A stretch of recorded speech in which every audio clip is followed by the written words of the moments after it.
नमस्कार, मैं हूं तनप्रीत। आप सभी का एनबीटी स्वास्थ्य चर्चा में स्वागत करती हूं। हर साल 1 दिसंबर को दुनिया भर में विश्व एड्स दिवस यानी कि वर्ल्ड एड्स डे मनाया जाता है। इस दिन की इम्पोर्टेंस इसलिए है इतनी ज्यादा क्योंकि अभी भी कई सारे ऐसे मिथ्स हैं जो इसके अराउंड प्रिवेल करते हैं। लोगों में अभी भी एड्स के अराउंड पूरी जानकारी कम और घबराहट ज्यादा है। पर किसी भी प्रॉब्लम का सलूशन या बीमारी को टैकल करने के लिए शुरुआत करनी पड़ती है पूरी जानकारी से, जिसके लिए आज हम जुड़े हैं दो बेहद एक्सपीरियंस्ड डॉक्टर्स के साथ। तो आइए उनके साथ शुरुआत करेंगे सेशन को। और सबसे पहले मैं स्वागत करना चाहूंगी डॉक्टर दिनेश कुमार त्यागी का, जो कि additional director internal medicine Fortis hospital greater Noida है। डॉक्टर दिनेश, आपका बहुत बहुत स्वागत है। साथ ही मैं स्वागत करना चाहूंगी डॉक्टर उमंग अग्रवाल का, जो कि infectious diseases consultant PD Hinduja hospital and medical research centre Mumbai से हैं। डॉक्टर उमंग, आपका भी हमारे इस खास शो में बहुत स्वागत है। Thank you so much.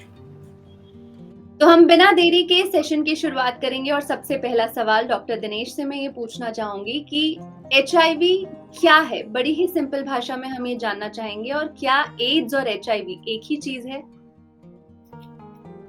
बड़ा अच्छा आपने सवाल पूछा है तनप्रीत जी। एचआईवी एक किस्म का वायरस है जो लेंटी ग्रुप ऑफ फैमिली से आता है।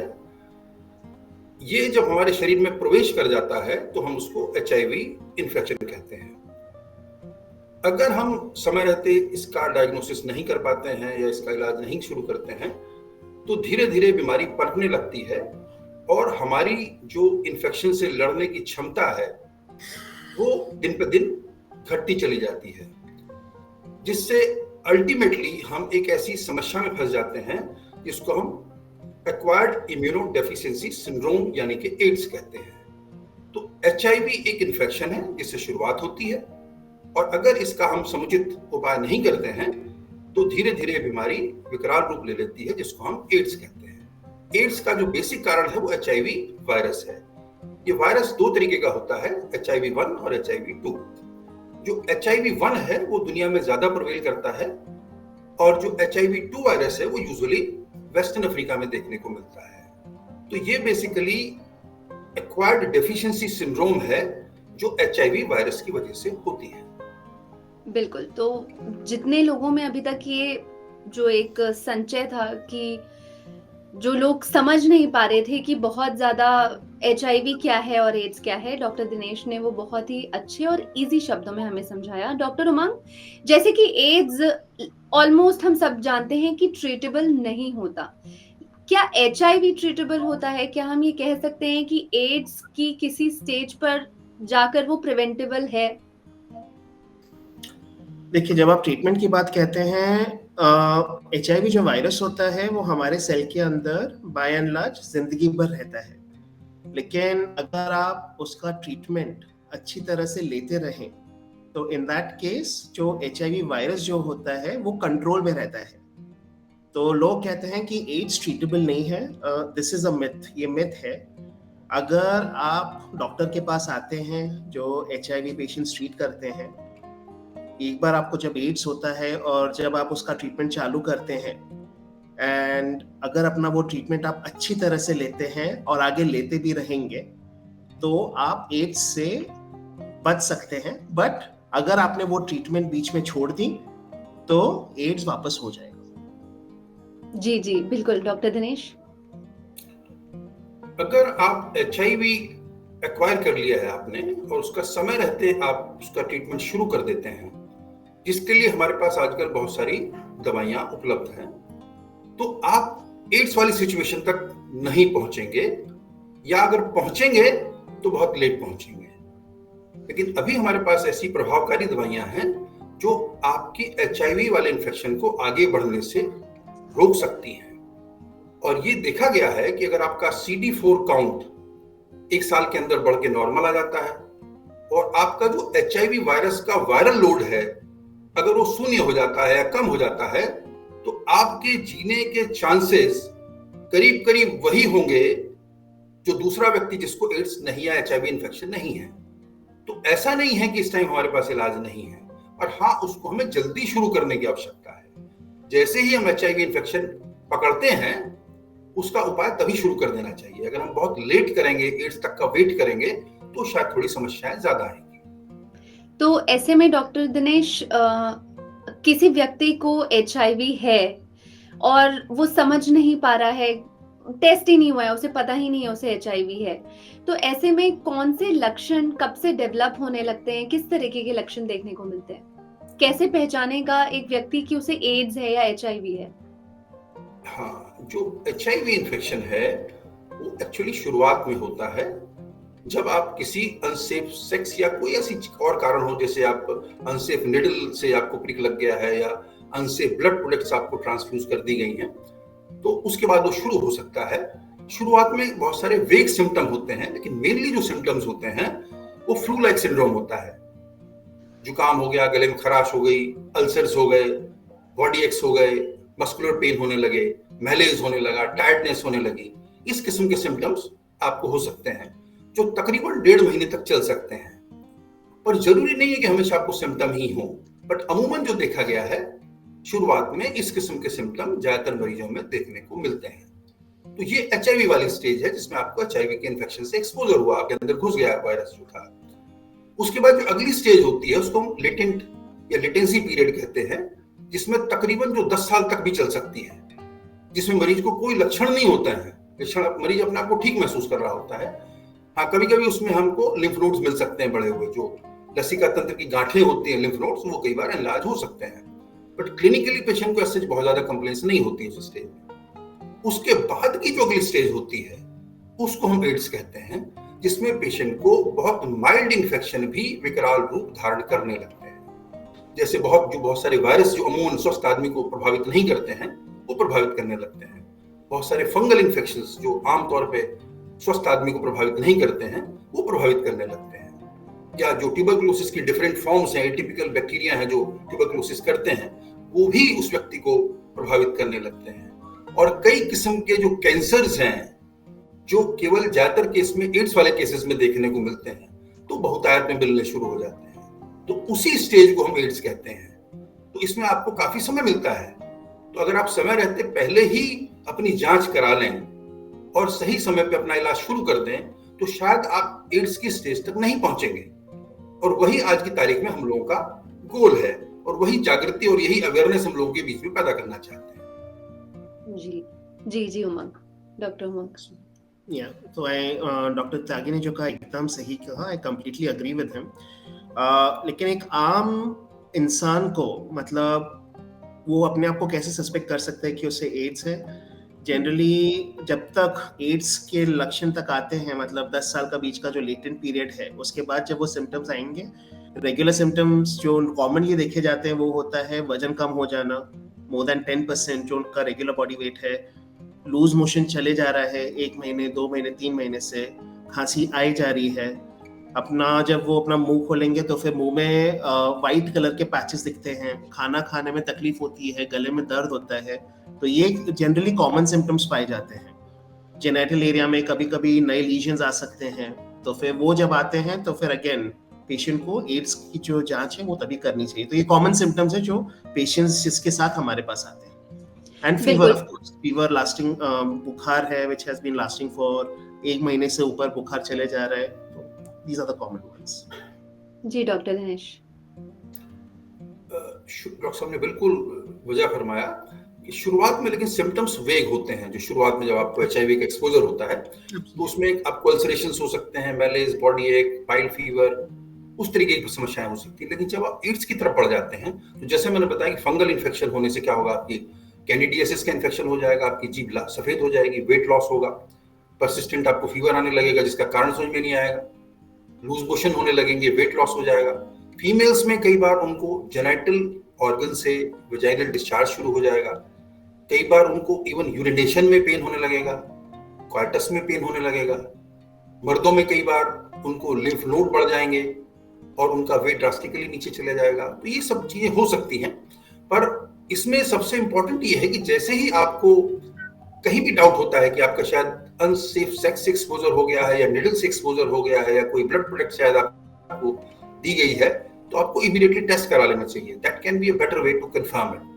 और अगर वो कंफर्म हो जाता है तो उससे फिर आप बहुत जल्दी अपना इलाज शुरू कर सकते हैं। तो डॉक्टर दिनेश, डॉक्टर उमंग ने जिस तरीके से हमें ये बताया कि किस तरीके के बेसिक लक्षण आते हैं जो हमें जिस पर ध्यान देना जरूरी है, डॉक्टर उमंग, इतनी अवेयरनेस है इसके बारे में अब, स्पेशली अब आज के समय की अगर हम बात करें, उसके बाद भी HIV एड्स के आप ग्लोबली और भारत में लगभग कितने केसेस देख पाते हैं? तो फॉर्चुनेटली पिछले कुछ सालों में बिकॉज इतने सारे अवेयरनेस कैंपेन्स हुए हैं, उसके वजह से पीपल आर कमिंग फॉरवर्ड, वो खुद से आगे आके अपनी जांच करवाना चाहते हैं। एंड जनरली जो पेशेंट्स हैं जिनको हाई रिस्क सेक्सुअल बिहेवियर का हिस्ट्री है या फिर उन्होंने they have a history of high risk sexual behaviour, तो वो खुद आके अपना टेस्टिंग करवा देते हैं। अब जनरली जैसे डॉक्टर त्यागी ने कहा था कि जो मेन एड्स के सिम्टम्स हैं वो 10 साल के लेटेंसी के बाद आते हैं, जब हमारा इम्यून सिस्टम काफ़ी वीक हो जाता है। बट आजकल जो हमारे पास जो पेशेंट्स आते हैं वो उतने मतलब वो उस लेवल तक अभी तक उनका इम्यून सिस्टम डाउन नहीं हुआ है, वो जल्दी आ जाते हैं। एंड अभी जिस तरह का देखा गया है कि अगर आप अपनी दवाइयाँ जो हैं जल्दी चालू कर दें एड्स की, तो in that case this particular disease can be completely prevented, पूरी तरह उन्हें प्रिवेंट करे जा सकता है। जी डॉक्टर दिनेश, जो अभी हमारे पास स्टैटिस्टिक्स अवेलेबल है, भारतवर्ष में करीब 24 लाख लोग एड्स से पीड़ित हैं और इसका इंसिडेंस ज्यादा देखने को मिलता है महाराष्ट्र में, कर्नाटक और आंध्र प्रदेश में। अगर हम ग्लोबली बात करें तो तकरीबन 39 million people they have this problem of AIDS और HIV infection। इसमें तकरीबन जो 53% शेयर है वो फीमेल्स का और लड़कियों का है, बच्चियों का है। तो इसमें लड़कियों का शेयर ज्यादा है मर्दों के मुकाबले, हालांकि थोड़ा सा ज्यादा है। अक्सर ज्यादातर इन्फेक्शन मर्दों में ज्यादा देखने को मिलते हैं, एक्सेप्ट फ्यू जिनमें एक HIV एड्स का इन्फेक्शन भी है। डॉक्टर दिनेश, कोई व्यक्ति हो जिसने अनसेफ प्रोटेक्शन के बिना अगर वो म्यूचुअली कनेक्ट हुआ हो या फिर ऐसे किसी ब्लड से वो उसका ट्रांसमिशन या ऐसा कुछ कनेक्शन हुआ हो, लेकिन कितना समय लगता है उससे उस व्यक्ति तक इन्फेक्शन पहुंचने का? मतलब एक व्यक्ति को कब टेस्ट कराना चाहिए? देखिए, इन्फेक्शन अगर उसने एक्वायर किया है वो तो इमीडिएटली आ जाएगा। उसे अगर नहीं पता है, अगर व्यक्ति को नहीं पता है कि उसको इन्फेक्शन हम उसको टेक्निकली कब डायग्नोज कर पाएंगे, वो आपका सवाल बिल्कुल जायज है। उसके लिए हम 2-3 तरीके के टेस्ट करते हैं। एक तो जैसे हम एंटीजन एंटीबॉडी टेस्ट करते हैं, तो वो टेस्ट अमूमन 45 दिन के अंदर पॉजिटिव आता है और कभी-कभी 9 महीने तक भी वो आपको रिसीव कर सकता है। उसकी शुरुआत कहीं हमारी हो जाती है टेस्ट के पॉजिटिव होने की कहीं 18वें 19वें दिन। तो 18 से 45 दिन के बीच में जो एंटीजन एंटीबॉडी टेस्ट होते हैं वो यूजुअली पॉजिटिव आने लगते हैं। एक उससे ज्यादा स्पेसिफिक टेस्ट होते हैं जिसको हम नेट टेस्ट कहते हैं, वो थोड़े पहले पॉजिटिव आने शुरू हो जाते हैं। वो 30 दिन के पहले ही आपको बता देते हैं कि आपको HIV हो गया है कि नहीं हो गया है। जो कंफर्मेटरी टेस्ट है वो दूसरे हैं, जैसे वेस्टर्न ब्लॉट टेस्ट है जिसके लिए हम बाद में टेस्ट करके कंफर्म करते हैं पूरी तरीके से। लेकिन अमूमन हम एक बात करते हैं कि अगर आपका सेक्सुअल एक्सपोजर पिछले 3 महीने में हुआ है तो आपको 90 दिन का एक विंडो पीरियड मान के चलते हैं कि अगर आपका टेस्ट नेगेटिव भी आ गया है, जो स्क्रीनिंग टेस्ट है उनकी मैं बात कर रहा हूं, जैसे मैंने एंटीजन या एंटीबॉडी टेस्ट बताया, तो हमें 3 महीने के बाद उसको रिपीट कर लेना चाहिए, क्योंकि कई बार वो फॉल्सली नेगेटिव आ सकते हैं।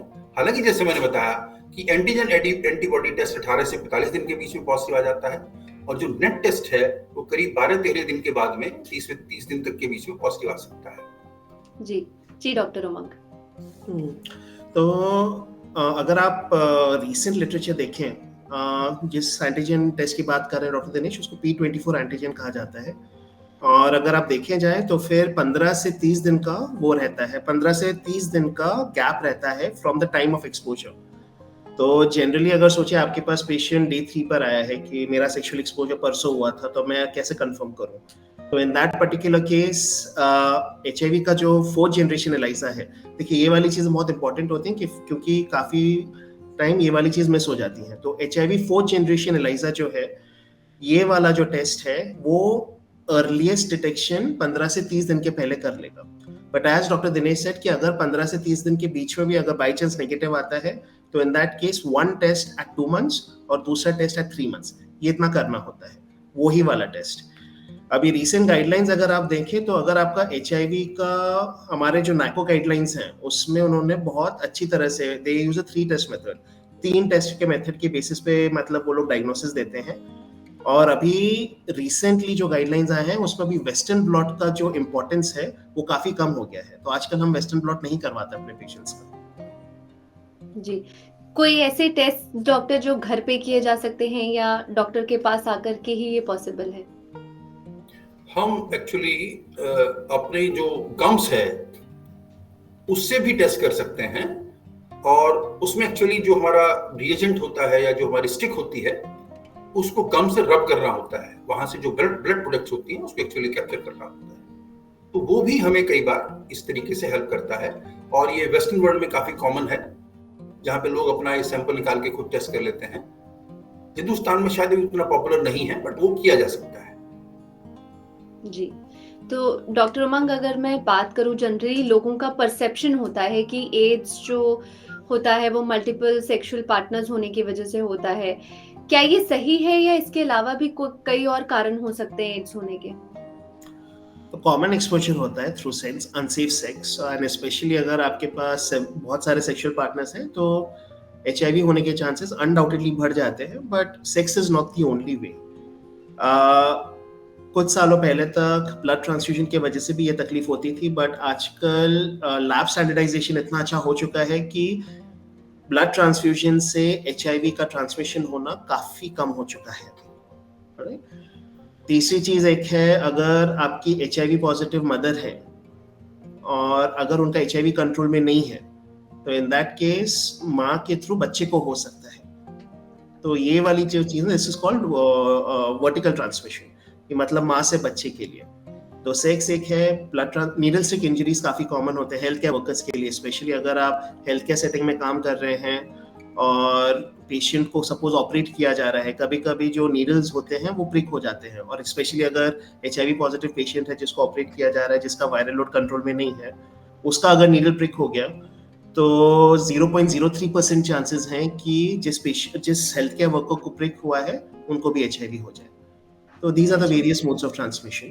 जी, बहुत मिनिमल चांसेस होते हैं तब। बहुत मिनिमल चांसेस होते हैं। Major transmission generally is through sex, and vertical transmission मतलब माँ से बच्चे के लिए अगर माँ का HIV कंट्रोल में नहीं है तो।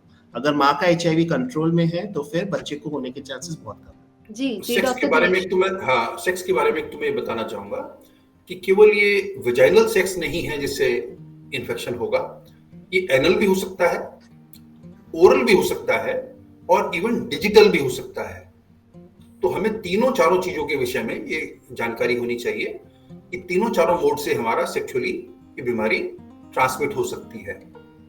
जहां तक निडल का ताल्लुक है उसमें ऑफ कोर्स जो हमारे हेल्थ वर्कर्स हैं उनको काफी रिस्क रहती है, लेकिन जो सबसे बड़ा एक चीज देखने को मिलती है, जो बहुत सारे लोग जो ड्रग एडिक्ट हैं और जो इसको बहुत रेम्पेंटली कई बार यूज करते हैं और सेम नीडल से सब आपस में लगाना शुरू कर देते हैं, that becomes important source of spreading this disease. जी, और जैसा डॉक्टर उमंग ने बताया कि ब्लड प्रोडक्ट भी इसके लिए जिम्मेदार हो सकती है, लेकिन हाँ, पिछले कई सालों में हमारे लैब्स में बड़ा सुधार हुआ है और हमारी जो ब्लड बैंक है उसमें सब चीजों का टेस्ट किया जाता है, तो वो काफी कम हो गया है।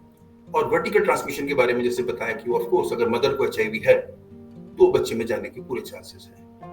हालांकि उसको भी हम कई बार प्रिवेंट कर सकते हैं अगर वक्त रहते हमें पता चल जाए। उसके लिए भी आज की तारीख में हमारे पास ट्रीटमेंट उपलब्ध है, लोगों में शायद जानकारी नहीं है उसको लेकर, तो वो अवेयरनेस की भी जरूरत है कि अगर मदर को एड्स है, HIV है, तो हम बच्चे को कुछ हद तक कई बार बचा सकते हैं दवाइयों की हेल्प से। जी, तो जिस तरीके से हम बात कर रहे हैं कि कैसे एड्स होता है, किन किन लक्षणों की वजह से एड्स या HIV तक हम पहुंचते हैं, तो डॉक्टर दिनेश, क्या मेल्स और फीमेल्स के एड्स होने पर लक्षणों में अंतर देखा जाता है? देखिए, कुछ सिम्टम्स तो तकरीबन सेम होते हैं दोनों में, जैसे बुखार का आना है, वेट लॉस है, फीवर होना है, या मसल पेन है, या मैलेज है, या बॉडी एक्स है। लेकिन हाँ, फीमेल में कई बार क्या होगा कि जैसे उनको वेजाइनल डिस्चार्ज हो सकता है अनहेल्दी, और उसमें खास तौर पे कई बार फंगल इन्फेक्शन होना शुरू हो जाता है, तो कई बार वाइटिस डिस्चार्ज होने लगता है उनको। कई बार उनको यूरिनेशन में प्रॉब्लम होने लगती है, यूरिन करते हुए उनको दर्द होने लगता है। कई बार उनको पेट के निचले हिस्से में दर्द होने लगता है। कई बार उनको जब हस्बैंड वाइफ आपस में मिलते हैं तो उस टाइम दर्द होने लगता है। कई बार इवन उनको मेंसेस में इरेगुलरिटीज होने लगती हैं वायरस की वजह से। कई बार वो बंद हो जाता है या कम हो जाता है या आगे पीछे होना शुरू हो जाता है। तो थोड़ा फर्क तो होता है, बट अदरवाइज कुछ सिम्टम दोनों में कॉमन होते हैं।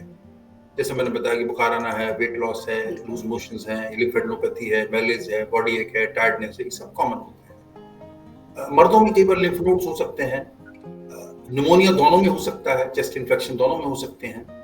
बट हाँ, कुछ जो हमारे जेनेटिकल सिम्टम्स हैं वो फीमेल में थोड़े मेल से डिफरेंट हो सकते हैं। जी, तो किस तरीके से अलग-अलग लक्षण होते हैं, इसकी अवेयरनेस होनी मेल्स और फीमेल्स में बहुत ज़रूरी है। डॉक्टर उमंग, इतने समय में काफ़ी एड्स रिलेटेड अवेयरनेस क्रिएट करने की कोशिश की गई है, स्पेशली मिथ्स को लेकर के। जैसे मिथ्स आते हैं सामने कि एचआईवी या एड्स होने जैसे होता है, उससे आप हाथ मिलाएँ तो आपको हो सकता है, गले मिलें या सेम वॉशरूम का यूज़ करें या एक ही गिलास से पानी पीना या किसी संक्रमित व्यक्ति के छींकने या खांसने के साथ रहने से एड्स हो सकता है। तो क्या ये मिथ्स अभी भी आपको सुनने मिलते हैं या इसके अलावा कोई और नए मिथ हैं जो अब आप सुनते हैं? नहीं, फॉर्चुनेटली अभी ये वाले मिथ्स तो मैं नहीं सुनता हूँ। एक आधे पेशेंट आते हैं मे बी 2-3 महीने में जो बोलेंगे कि कि इसमें कुछ तकलीफ है, नहीं है, जिस तरह के आपने मिथ्स कहेंगे। बट बाय एंड लार्ज मुझे ऐसा लगता है कि हमारी जो पॉपुलेशन है, they have also become very self aware. They also know, उनको भी पता है कि HIV क्या है, कैसे ट्रांसमिट किया जाता है, और बहुत काफी ज्यादा क्लिनिकल एविडेंस है कि ये वाले जो एक्शंस हैं कि गले मिलना, हाथ मिलाना, इन सब से एड्स ट्रांसमिट नहीं होता है। एक जो मिथ है जो अभी भी जारी है, वो एक ये है कि अगर सोचे कि एक कपल है जो कि दोनों HIV पॉजिटिव है, तो फिर वो उनके पास बच्चे नहीं हो सकते क्योंकि वो भी HIV पॉजिटिव होगा। तो now this has become a myth. अभी हमारी साइंस इतनी एडवांस हो चुकी है कि अगर दोनों, मतलब the male and the female in the couple, अगर उन्होंने अपनी दवाइयां ढंग से ली हुई हैं और उनका वायरल लोड नेगेटिव है, इन दैट केस वो लोग अपना बच्चा बिना HIV के भी पैदा कर सकते हैं। वो सबसे पहला है। एक बहुत ही इम्पोर्टेंट सोशल इश्यू है कि अगर HIV पॉजिटिव पेशेंट है तो उसके साथ कभी सेक्स नहीं किया जा सकता।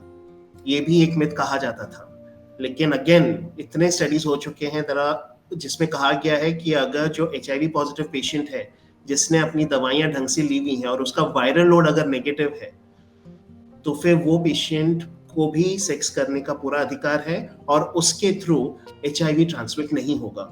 उस कंसेप्ट का नाम बोलते हैं U equals U, undetectable means untransmissible kind of a thing. तो ये वाली जो दो चीजें हैं वो अभी भी मतलब काफी सारे पेशेंट्स को सोशली काफी अफेक्ट करती हैं। एंड आपको मैं कह नहीं सकता हूँ कि हमारे पास जिस तरह के पेशेंट्स आते हैं जो कि HIV पॉजिटिव कपल हैं, जिन्होंने सालों से they have not had sex, क्योंकि ये वाली मिथ चल रही थी। और जब हमारे पास आते हैं, जब हम उनको साइंस दिखाते हैं और उनको कहते हैं कि this is just a myth, आप सेक्स कर सकते हैं, आप बच्चे पैदा कर सकते हैं, जिस तरह का रिलीफ उनके फेस पे आता है वो बोलना, मतलब आप अगर वो वाली चीज अपने पेशेंट को कन्वे कर पाते हैं, वो उस पेशेंट के लिए बहुत ही बड़ी चीज होती है। तो ये वाली जो ट्रस्ट दिलाना बहुत बड़ी बात है। बिल्कुल। और उसमें भी मतलब मोर इम्पोर्टेंट इज, क्योंकि ये वाला मिथ इतने सालों से चले जा रहा है एंड उनको इस बात की अवेयरनेस नहीं, जब उनको ये पता चलता है तो उनके खुद के पर्सनल लाइफ के लिए it becomes a very very daunting experience. मतलब it's a very relieving experience for them कि अभी ये वाली चीज की कर सकते हैं, ऑल दैट, यू नो। जी डॉक्टर दिनेश, आप क्या ऐड करना चाहेंगे? नहीं, जैसे डॉक्टर उमंग ने बताया कि वायरल लोड घटाने का केवल मकसद ये नहीं है कि उससे हमें लाइफ स्पैन बढ़ेगा या हमारे जो कॉम्प्लिकेशंस हैं या बीमारी का जो प्रोग्रेशन है वो रुक जाएगा। उसका एक मकसद ये भी है कि जैसे ही हमारा वायरल लोड घटता है तो हम दूसरे के लिए नॉन इन्फेक्शियस हो जाते हैं।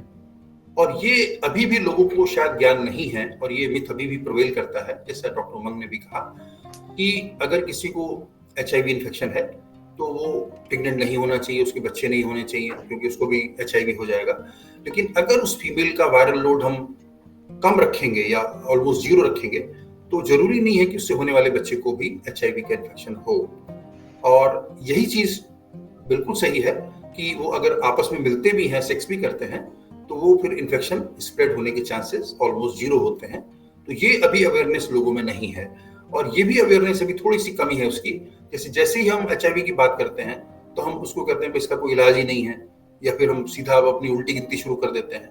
तो वो थोड़ा अभी अवेयरनेस लाने की जरूरत है, क्योंकि मेडिकल साइंस काफी आगे बढ़ गई है और बहुत सारी ऐसी दवाइयां आ गई हैं जो आपके वायरल लोड को ऑलमोस्ट जीरो कर देती हैं, और वो बीमारी के जो प्रोग्रेशन है उसको बहुत हद तक रोक देती है। ये अवेयरनेस अभी लाने की जरूरत है।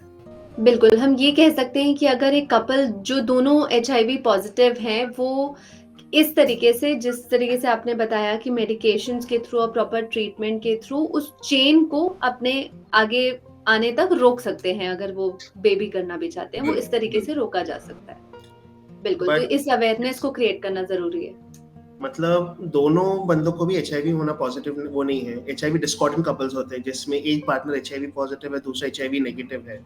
वो वाले कपल में भी अगर आप जो पार्टनर HIV पॉजिटिव है, उसकी दवाइयां ढंग से चल रही हैं, वायरल लोड नेगेटिव है, उन पार्टनर्स को भी मतलब HIV नेगेटिव बच्चे होने के बहुत हाई चांसेस होते हैं। तो either both the partners are positive या HIV डिस्कॉर्डेंट कपल जहाँ पे एक HIV पॉजिटिव एक HIV नेगेटिव है, ये वाला प्रिंसिपल दोनों पे लागू होता है।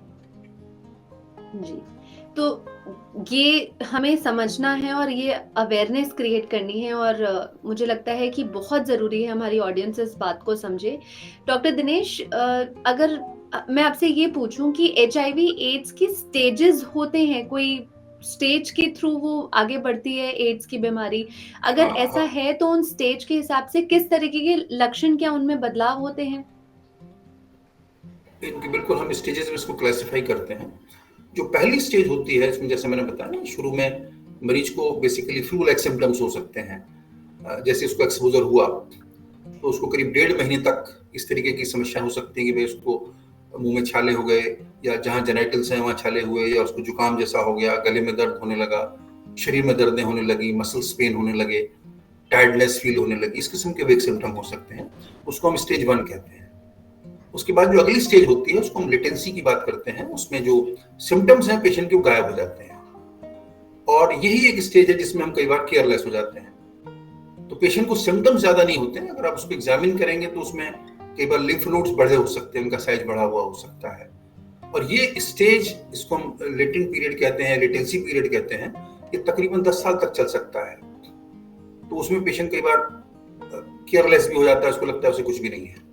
उसके बाद में जो अगली स्टेज है वो एड्स वाली स्टेज होती है, जहां उसको छोटे छोटे अपॉर्चुनिस्टिक इन्फेक्शन भी परेशान करने लगते हैं। जैसा हमने पहले भी डिस्कशन किया था कि जो कॉमन वायरस जिनसे आम आदमी को कोई फर्क नहीं पड़ता है, हर्पीस सिम्प्लेक्स वायरस है जैसे, उससे परेशानी होने लगती है, या फंगल इन्फेक्शन जैसे डॉक्टर साहब ने शुरू में बताया था, उनसे जैसे मुंह के अंदर सफेद हमारे फंगस ग्रो हो जाती है, जेनेटिक्स में जेनेटिक्स ग्रो फंगस ग्रो होने लगती है, या बहुत ट्यूबरकुलोसिस के जो वेरिएंट्स हैं जो अमूमन कॉमन आदमी को प्रभावित नहीं करते हैं वो होने शुरू हो जाते हैं, या इवन हेपेटाइटिस जो है वो फ्लेयर अप कर जाती है, B टाइप या C टाइप या और भी कुछ वैरायटी जो कॉमन इन्फेक्शन जो अमूमन स्वस्थ आदमी को नहीं होते हैं, तो वो हम एड्स की स्टेज को, उसी को हम एड्स की स्टेज कहते हैं। तो वो लास्ट स्टेज है, और अगर हम कभी भी ध्यान नहीं रखेंगे तो फिर बीमारी बढ़ती चली जाएगी, और तकरीबन फिर लाइफ स्पैन ज्यादा नहीं बचता है, 3-4 साल के अंदर पेशेंट यूजुअली एक्सपायर हो जाता है। लेकिन हम समय रहते अगर इलाज शुरू कर दें, खासतौर पर अगर हम पहली स्टेज में ही ट्रीटमेंट शुरू कर दें, तो हम इस बीमारी के प्रोग्रेशन को निश्चित रूप से रोक सकते हैं। और जैसे मैंने शुरू में बताया था कि अगर किसी बंदे का 1 साल के बाद में CD4 काउंट नॉर्मल आ गया है, वायरल लोड उसका ऑलमोस्ट 0 हो गया है, तो उसकी लाइफ एक्सपेक्टेंसी और एक दूसरा व्यक्ति जिसको कभी HIV इन्फेक्शन नहीं हुआ है, ये तकरीबन बराबर हो जाती है, उसमें कोई फर्क नहीं रहता। बिल्कुल। तो जिस तरीके से डॉक्टर दिनेश ने हमें स्टेजेस समझाए एड्स को लेकर के, तो डॉक्टर उमंग, उन स्टेजेस के हिसाब से लाइन ऑफ ट्रीटमेंट क्या होता है? किस तरीके के क्या मेडिकेशंस ही चलते हैं, कोई सर्जिकल प्रोसेस होता है, किस तरीके से लाइन ऑफ ट्रीटमेंट होता है? बाय एंड लार्ज एड्स का ट्रीटमेंट मेडिसिन से ही किया जाता है, और एड्स की जो दवा है वो स्टेज डिपेंडेंट नहीं होती है। अगर आपका अर्ली डायग्नोसिस होगा तो भी दवा सेम रहती है, लेट डायग्नोसिस होगा तो भी दवा सेम रहती है। लेकिन जब तक एड्स हो जाता है, जो लास्ट स्टेजेस की तरफ जब आता है, तब जो तकलीफ पेशेंट को होती है वो स्पेसिफिकली एड्स के वजह से नहीं होती है। एड्स के वजह से जो पेशेंट की इम्यूनिटी कम हुई है और उसके वजह से जो सेकेंडरी इन्फेक्शंस पेशेंट को हो रहे हैं उसके वजह से ज्यादा तकलीफ होती है पेशेंट को। तो एट दैट पॉइंट सबसे पहले इंपॉर्टेंट है डायग्नोस करना कि वो इन्फेक्शन कौन सा है, पहले उस इन्फेक्शन का ट्रीटमेंट करना है और उसके बाद HIV की दवा चालू की जाती है। But as far as the medicines are concerned, HIV का whether stage 1 हो, stage 4 हो, WHO कैटेगरी के बेसिस पे दवाइयाँ सेम ही रहेंगी। जी डॉक्टर दिनेश। डॉक्टर उमंग ने बिल्कुल सही कहा। जब भी हम एड्स को कंफर्म करते हैं तो हम कुछ कॉमन टेस्ट करके कंफर्म करने की कोशिश करते हैं कि क्या उस व्यक्ति में कुछ जो अपॉर्चुनिस्टिक इन्फेक्शन है वो तो एंटर नहीं कर गए हैं। जैसे ट्यूबरकुलोसिस है तो उसके लिए भी हम टेस्ट करते हैं, या जैसे हेपेटाइटिस बी या सी है उसके लिए हम टेस्ट करते हैं, या बहुत सारे फंगल इन्फेक्शंस हैं उनके लिए हम टेस्ट करते हैं, और हम CD4 जो काउंट्स हैं उनको करके देखते हैं कि इसकी क्या स्टेज है, कहाँ हम पहुंच गए हैं। और ये बिल्कुल सही कहा डॉक्टर साहब ने कि इसमें जो दवाइयां हैं वो कॉमन ही होती हैं और वो एज पर क्राइटेरिया हम देते हैं जो एड्स की दवाइयां होती हैं, लेकिन उसके साथ साथ जो सुपर एडेड इन्फेक्शन है, जो अपॉर्चुनिस्टिक इन्फेक्शन हमारे शरीर में घुस गए हैं, उसको भी काउंटर करना उतना ही जरूरी होता है और उसकी दवाई हम साइमल्टेनियसली शुरू कर देते हैं। तो ऐसे में क्या हम ये कह सकते हैं कि जिसका HIV ट्रीटमेंट चल रहा हो मेडिकेशंस के जरिए, जितने भी साल लगे, HIV ट्रीट हो गया, तो क्या HIV अब खत्म हो चुका है, वो वायरस एक शरीर से जा चुका है, ऐसा कह सकते हैं, दोबारा नहीं होगा? नहीं, HIV का इन्फेक्शन पूरी तरीके से इरेडिकेट करना पॉसिबल नहीं है। उसको हम कंट्रोल कर सकते हैं और उसको कंट्रोल करने से ही हमारे नतीजे बदल जाते हैं। तो उसमें मरीज को लगातार दवाइयों का सेवन करना और लगातार डॉक्टर के टच में रहना जरूरी है। अगर उसमें हम कोई कोताही बरतते हैं तो उससे फिर कई किस्म की समस्याएं पैदा हो जाती हैं, जो आज की तारीख में कई बार एक चैलेंज भी बन जाता है। तो ऐसे में डॉक्टर दिनेश, क्या एड्स होने पर व्यक्ति नॉर्मल लाइफ जी सकते हैं? अमूमन लोगों का ये सवाल होता है। आपका क्या मानना है कि हमारी कम्युनिटी में क्या बदलाव लाने की जरूरत है, खास तौर पर उनके लिए जो एड्स से पीड़ित हैं या फिर जिन्हें इस चीज का रिस्क हो सकता है? देखिए, मैं वही एक मैसेज देना चाहूंगा कि एड्स का ये मतलब नहीं है कि आपको अपनी उल्टी गिनती शुरू कर देनी चाहिए कि आपको आज HIV इन्फेक्शन डायग्नोज हो गया और आप घर बैठ गए कि नहीं साहब अब तो कुछ होने वाला नहीं है। मैं कई सारे ऐसे अपने मरीजों को जानता हूं जो पिछले 20 साल से मेरे टच में हैं और जो बड़े आराम से अपनी नॉर्मल लाइफ जी रहे हैं। तो हम अगर प्रॉपर तरीके से दवाइयां लेते हैं, डॉक्टर्स के टच में रहते हैं, समय समय पे अपने टेस्ट कराते हैं और सावधानी बरतते हैं, तो हम करीब करीब ऑलमोस्ट एक नॉर्मल लाइफ भी जी सकते हैं। जरूरत इस बात की है कि हम समय रहते अपना डायग्नोसिस करवाएं और फिर जो इंस्ट्रक्शंस और दवाइयां दी जाएं उसका प्रॉपर तरीके से सेवन करें, उसमें कोताही ना बरतें। जी जी डॉक्टर उमंग। जब कोई भी पेशेंट मुझसे ये क्वेश्चन पूछता है तो मैं उनको हमेशा ये बोलता हूँ कि HIV डायबिटीज जैसा है। आप जब तक अपनी दवाइयां ढंग से लेंगे तब तक आपका HIV कंट्रोल पे रहेगा, जिस तरह डायबिटीज का किया जाता है। आप एक बार आपको डायबिटीज हो जाती है, आप हमेशा डायबिटिक ही रहेंगे, आपकी दवाइयां चलती ही रहेंगी। वही चीज HIV के साथ होती है। और ये भी उनको रिएश्योर करवाता हूँ, जैसे डॉक्टर त्यागी ने कहा कि एक बार आपकी दवाइयां एक बार चालू हो गई, वो वाली दवाइयां आप कंटिन्यू रखिए और अगर आप अच्छी तरह से अपनी दवाइयां लेते रहेंगे तो जितनी भगवान ने आपको जिंदगी दी है वो पूरी आपके पास रहेगी। तो बिल्कुल ये अवेयरनेस बहुत जरूरी है कि ये एक नॉर्मल लाइफ व्यक्ति जी सकते हैं अगर किसी को भी इन्फेक्शन है तो। डॉक्टर्स, हम इस बात को बहुत अच्छे से जानते हैं, हमारे अंदर इस बात की अवेयरनेस है, आप तो ट्रीट करते हैं और हम एक मैसेज आप लोगों के थ्रू ये देना चाह रहे हैं, लेकिन फिर भी एड्स पेशेंट्स के लिए सोसाइटल और फैमिली एक्सेप्टेंस को आज के समय में आप लोग कैसे देखते हैं डॉक्टर दिनेश? मेरे ख्याल से देखिए, हमें पहले प्रिवेंशन की कोशिश तो करनी चाहिए, लेकिन अगर किसी को इस किस्म का इन्फेक्शन किसी भी वजह से हो गया है, उसमें जरूरी नहीं कि सेक्सुअल कॉन्टैक्ट से हो, तो हमें उसको हिकारत की निगाह से नहीं देखना चाहिए।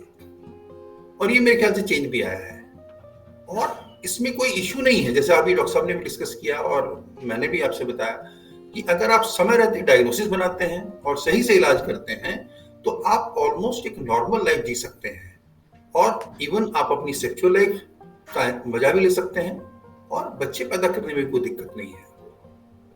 जरूरत केवल इस बात की है कि आपके अंदर अवेयरनेस हो, जागरूकता हो उस चीज को लेकर के कि हमें टाइमली डायग्नोसिस कराना है, उसको छुपाना नहीं है और ठीक से जो इंस्ट्रक्शंस दिए गए हैं, दवाई दी गई है, उसका सेवन करना। जी डॉक्टर उमंग, आपका क्या कहना है? देखिए, अगर काफ़ी सारे एड्स पेशेंट्स होते हैं जो मुझे कहते हैं कि फैमिली में मैं कैसे बताऊँ, या फिर अपनी वाइफ को कैसे बताऊँ, अपने हस्बैंड को कैसे बताऊँ, एटसेट्रा। मैं उनको बेसिकली ये बोलता हूँ कि अगर सोचिए आपने उनको बोला होता कि मुझे डायबिटीज़ है या बीपी है, क्या वो आपको छोड़ देते हैं? या फिर अगर आप सोचिए पेशेंट के कोई रिलेटिव्स आते हैं एंड वो लोग बहुत कंसर्न है कि मेरे बेटे को, मेरी बीवी को एड्स हो गया है, मैं ये सह नहीं सकता हूँ, एटसेट्रा। तो that is the question that I ask them कि अगर सोचिए इन्हें डायबिटीज डायग्नोस हुआ होता है या बीपी डायग्नोस हुआ होता है, क्या आप उन्हें छोड़ देते हैं? आजकल एचआईवी और डायबिटीज में ज्यादा अंतर नहीं है, मतलब I am talking about the social acceptance that point of view. अगर आपको होता है, अगर आप दवाइयां ले रहे हैं, पूरी जिंदगी आपकी होगी। तो फिर इसमें वो जो सोशली जो शन किया जाता है हमारे एड्स के पेशेंट्स को, मतलब I am absolutely against it. This is not something that should happen. तो दैट इज हाउ, मतलब जब कभी भी अगर मुझसे कोई पूछते हैं इसके बारे में, तो that is what I ask them. बिल्कुल। तो किस तरीके से सोसाइटल फैमिली एक्सेप्टेंस ज़रूरी है, इस बात पर भी हमें अवेयरनेस क्रिएट करने की बहुत ज़रूरी है। तो बढ़ रहे हैं हम अपने सेशन की एंड की तरफ, और आखिरी सवाल मैं आप दोनों से करना चाहूँगी कि अभी भी लोगों का अवेयरनेस होने के बाद भी एक ही सवाल आता है कि हर चीज़ की वैक्सीन्स बन गई है, हर चीज़ की दवा बन गई है, जिससे जो बीमारी है वो निल हो जाती है। लेकिन ऐसी क्या वजह है जो अब तक एड्स की दवा या वैक्सीन नहीं बन पाई? डॉक्टर दिनेश। उसकी वजह सबसे बड़ी ये है कि ये वायरस बहुत तेजी से रेप्लिकेट करता है, बहुत जल्दी म्यूटेट कर जाता है, अपने स्वरूप को बदल लेता है। म्यूटेशन क्या होता है कि वायरस अपनी कॉन्फ़िगरेशन को चेंज कर लेता है। उसके अलावा ये अपने रिजर्वायर बना के रखता है। ज्यादातर वैक्सीन, जैसे हम कई बार लाइव एटेन्यूएटेड वैक्सीन बनाते रहे हैं कई कंडीशंस में, जैसे मीजल्स है और भी बहुत सारी कंडीशंस है, तो इसमें क्या होता है, वो जो हम जब उस वायरस को एक्चुअली क्या करते हैं, उसकी पोटेंसी घटा देते हैं। जो लाइव एटेन्यूएटेड वैक्सीन होते हैं, उसमें जो भी वायरस होता है उसकी पोटेंसी को हम थोड़ा कम कर देते हैं, और वो फिर हमारी बॉडी में जाकर इम्यूनोलॉजिकल रिस्पॉन्स को ट्रिगर करता है।